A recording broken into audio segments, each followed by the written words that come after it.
ఏదైనా పని స్టార్ట్ చేసేటప్పుడు అది మంచిగా రావాలి అని మాత్రం అనుకోకూడదు. ఎయిదర్ ఆ పనైనా ఆగిపోవచ్చు, లేకపోతే మంచిగా అయినా రాకపోవచ్చు.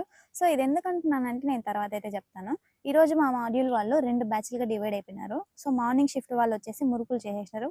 ఇంకా దాన్ని సేల్స్ చేసుకోనీకెళ్ళినారనమాట.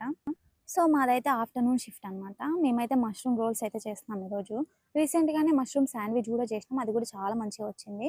సో, మేమైతే ఏ ముహూర్తాన మంచిగా చేయాలి అని అనుకున్నామో, మధ్యలో గ్యాస్ అయిపోయింది గైస్. ఇంకా మిగిలిన చపాతీలు గూడా తిక్కేసి జెనెటిక్స్ వాళ్ళ దగ్గరికెళ్ళి అడుక్కున్నామనమాట. మాకు కొంచెం సేపు గ్యాస్ ఇయ్యండి, కొంచెమే ఉన్నాయి చేసేసుకుంటామని చెప్పి. సో, వాళ్ళైతే పర్మిషన్ ఇచ్చినారు.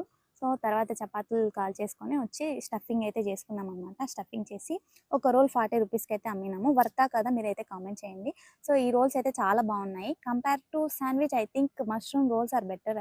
చాలామంది మేము చేసేటప్పుడే వచ్చి తీసుకొని ఎళ్ళినారు. I think credit goes to Sushma అనమాట. సో, చిన్న చిన్న హెల్ప్ అయితే చేశాం మేము.